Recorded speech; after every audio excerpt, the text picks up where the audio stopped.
et bienvenue dans cette nouvelle vidéo. Alors aujourd'hui, comme vous l'avez compris, on va pas du tout parler de téléphone portable.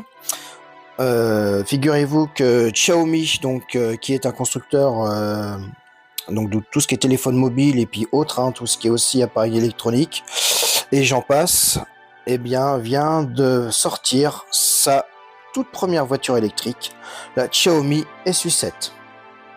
Alors avant de s'appeler SU7, le concept de ce véhicule s'appelait MS11. Donc comme vous pouvez voir sur les images, voilà, donc ça c'était les premières images qu'on fuitait de la voiture, donc qui étaient camouflées. Donc on connaissait déjà à peu près son design, voilà, mais on savait pas encore exactement la version finale de cette voiture. Donc je vais explorer en détail dans cette vidéo, cette voiture, car il y a beaucoup de choses à dire concernant cette toute nouvelle voiture électrique. C'est en 2021 que le géant chinois Xiaomi annonce ses ambitions dans la voiture électrique. Il déclare aussi vouloir investir quelques 10 milliards de dollars au cours des 10 prochaines années. Et c'est qu'en 2023 qu'on découvre un aperçu du premier modèle, donc qui va être commercialisé. Donc c'est les informations ont fuité par le ministère de l'Industrie et des Technologies de l'Information chinois. Donc c'est eux qui communiquent tout ce qu'il y a à savoir sur le modèle. Et le premier communiqué qu'ils ont fait était le 15 novembre 2023. Elle sera officiellement dévoilée le 17 novembre 2023 au salon de l'automobile de Guangzhou par Xiaomi et officiellement présentée le 29 décembre 2023. Sa production sera lancée en Chine en décembre 2023 pour une commercialisation dès février 2024. Je précise en Chine, pas en Europe. Alors ce modèle est une berline 5 places, elle aura un toit en verre aussi panoramique, elle portera la marque Benjing Xiaomi SU7 et elle sera fabriquée par l'entreprise publique Benjing Automobile Group. Cette berline sera proposée en 3 versions, la SU7, la SU7 Pro et enfin la SU7 Max. Alors, parlons de son design. Alors, cette voiture a quand même une belle ressemblance quand on regarde de plus près avec la Porsche Taycan, même si elle a aussi des petites similitudes avec les Tesla Model S et Model 3. Voilà, quand on regarde de plus près, c'est quand même une Porsche Taycan version chinoise. Cette berline a d'ailleurs été dessinée par l'ex-designer de chez BMW, Tian Yan Li. Alors pour ce qui est de ses dimensions, ainsi de voiture, alors sa longueur est de 4,99 m pour une largeur de 1,96 m et sa hauteur est de 1,40 m. En cas cela, elle se rapproche de la Model S qui fait 4,97 m de longueur pour une hauteur de 1,44 m. Alors elle offrira à sa sortie 3 niveaux de teinte, donc la couleur bleu baie, la couleur gris élégant et pour finir la couleur olive verte. Elle sera aussi équipée de sièges ergonomiques avec plusieurs choix de coloris au niveau de la sellerie. Ce sera apparemment des sièges en cuir qui seront équipés du chauffage et de la ventilation. D'un joli volant en forme de D à 3 branches qui sera recouvert d'un matériau microfibre et dont le diamètre de ce volant sera de 363 mm. Concernant le tableau de bord, elle sera équipée d'un grand écran de commande centrale de 16,1 pouces ainsi que d'un de 5,6 pouces. Donc ça doit être le petit écran qui se situe derrière le volant ainsi qu'un afficheur tête haute. Concernant l'écran, selon un article, il me semble qu'il est pivotable. Donc il peut se pivoter soit en paysage et portrait. Ce grand écran central sera piloté par le logiciel Xiaomi HyperOS. C'est le même logiciel installé sur les derniers smartphones de la marque. Il sera bien sûr compatible avec Apple CarPlay et Android Auto. À ce système multimédia s'ajoute l'extension Carlotte Super Exclusive. Il s'agit d'un petit boîtier qui se loge dans la console centrale et qui permet d'utiliser le multimédia aux places arrière à l'aide de tablettes Xiaomi. On remarque aussi que le système démarre une fois la portière côté conducteur ouverte. Alors côté aérodynamisme, Xiaomi a travaillé beaucoup l'efficience de ce véhicule puisque son coefficient de traînée est de seulement 0,195, ce qui est franchement un très bon score. Et bien sûr c'est important pour l'autonomie de la batterie. D'ailleurs, elle sera équipée d'un aileron arrière actif qui devrait accroître la stabilité à haute vitesse, mais par contre, je ne sais pas si ça va être sur les 3 versions de finition, car oui, sur ce modèle, il y aura 3 versions de finition, et tout comme le lidar, parce qu'elle sera aussi équipée du lidar, donc on le voit là sur les photos, donc c'est la petite proéminence qui se trouve tout en haut du pare-brise, au niveau du toit. Voilà, donc on voit sur d'autres photos, on voit qu'il n'y en a pas, donc je suis pas sûr qu'effectivement le lidar et cet aileron là seront bien équipés sur tous les modèles. Je pense que ça sera plutôt équipé sur la modèle haut de gamme, parce que bon, même si la vitesse est de 165 km/h au maximum, voilà, comme il y a 2 niveaux de puissance, je pense que ça va être du coup mis sur l'aileron en tout cas. Le lidar, je sais pas, mais l'aileron, je pense, sera équipé sur la version avec 673 chevaux. Enfin, c'est ce que je pense. Hein. Après, on verra si ça sera le cas ou pas.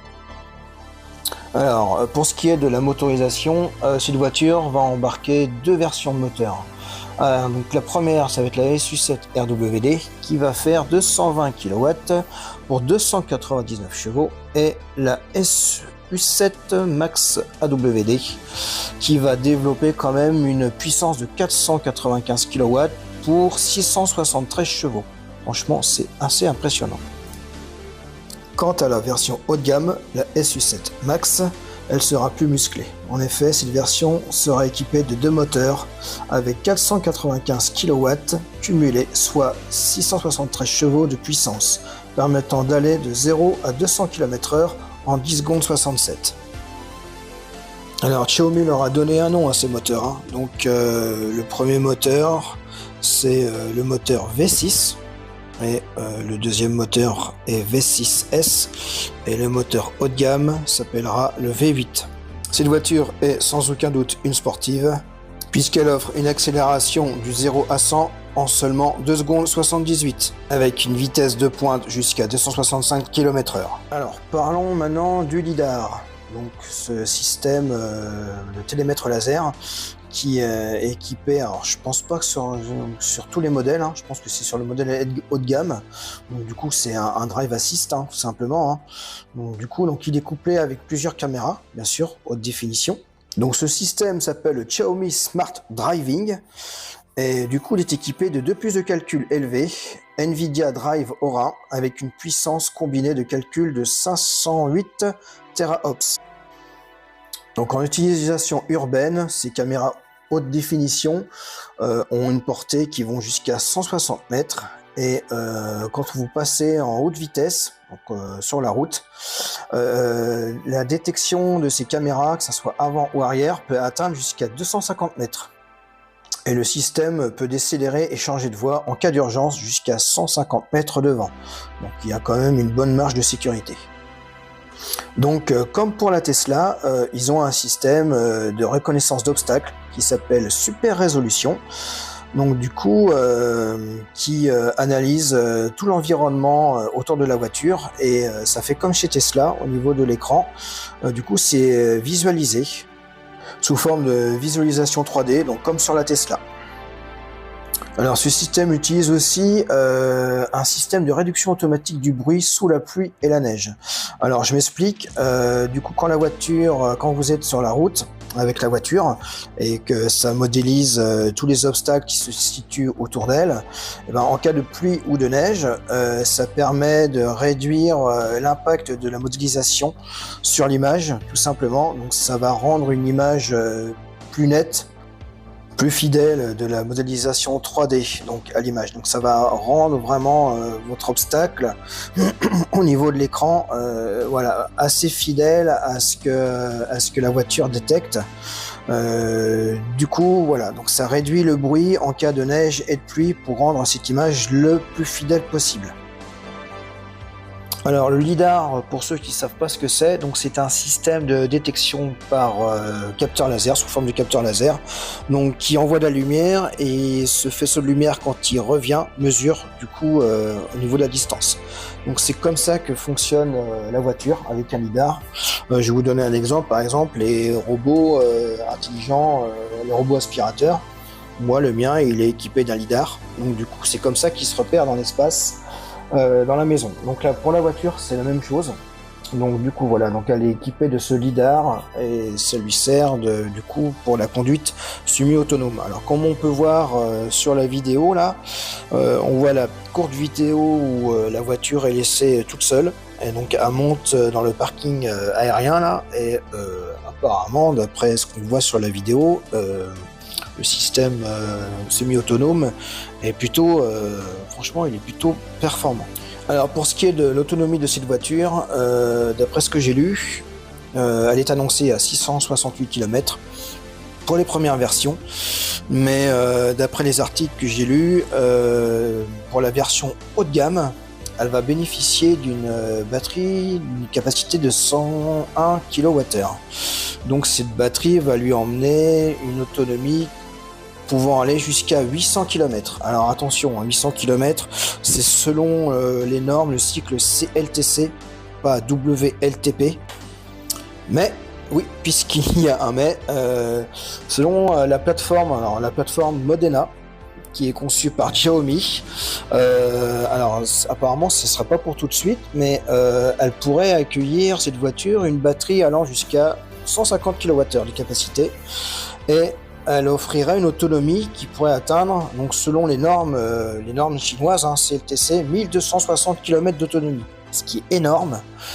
Et par contre, selon les normes WLTP, l'autonomie serait de 1100 km. Mais même 1100 km pour cette version qui n'a pas encore été présentée, mais qui pourrait arriver sur le marché, franchement, c'est énorme. 1100 km, voilà, c'est une autonomie d'un SUV thermique actuel.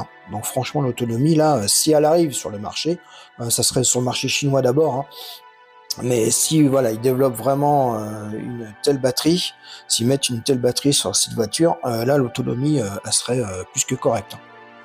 J'ai parlé de l'autonomie, maintenant je vais vous parler des batteries. Alors d'après ce que j'ai vu, elle serait équipée d'une batterie CTB pour Cell to Body, intégrant des cellules de type LFP, donc lithium fer phosphate, et ces batteries seraient directement implantées dans le châssis. Donc, ce qui va lui conférer une rigidité meilleure au niveau de la structure. Par contre, ça pourrait avoir un effet un petit peu plus regrettable en cas d'accident. Donc justement, ils n'ont pas lésiné sur les moyens, côté sécurité pour la batterie, sur cette batterie CTB, puisque la norme d'utilisation en température pour cette batterie est de 55 degrés, mais si c'est le système de refroidissement qui ne fonctionne pas, sinon l'utilisation normale pour la batterie, donc au niveau température, ça va jusqu'à 25 degrés. Voilà, donc 55 degrés, c'est vraiment le palier qui se fixe si jamais il y a un problème, par exemple, voilà, le système qui disent là que le refroidissement d'eau ne fonctionne pas, la batterie ne dépassera pas les 55 degrés, donc ça évite effectivement les problèmes de surchauffe. Et pour ce faire, ils utilisent un système d'aérogel qui est réparti sur 17 couches de protection, avec pas loin de 165 morceaux d'aérogel qui sont remplis du coup sur toute la voiture. La superficie de tout ce gel fait 6,8 mètres carrés. Je précise que c'est avec un système de double refroidissement.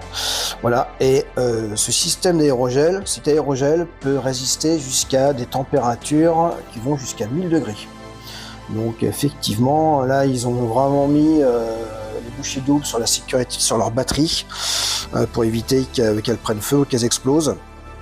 En termes aussi de sécurité, alors là c'est sur l'habitacle là qui parle, donc là ils ont mis 14 couches de protection physique autour de la batterie pour protéger la voiture en cas d'accident. Donc voilà, donc il y a plusieurs couches structurelles, donc il y a 3 couches de support supérieur, il y a 3 couches de protection contre les chocs latéraux et 8 couches de protection structurelle inférieure. Voilà, donc du coup ça donne une rigidité vraiment très bonne de l'habitacle autour de la batterie. Voilà, donc ils ont mis des systèmes de protection, vraiment des renforts, pour éviter que la batterie ne soit endommagée en cas d'accident. Alors bien sûr, couplé à tous ces systèmes de refroidissement et de protection, il y a le logiciel bien sûr intégré, un système d'alerte de batterie qui s'appelle le système ASIL-D, donc qui détecte plus de 800 signaux par seconde au niveau de la batterie. Donc la batterie elle est constamment surveillée et si jamais il y a un problème de détecté sur la batterie, et bien sûr le conducteur est immédiatement prévenu du problème de la batterie.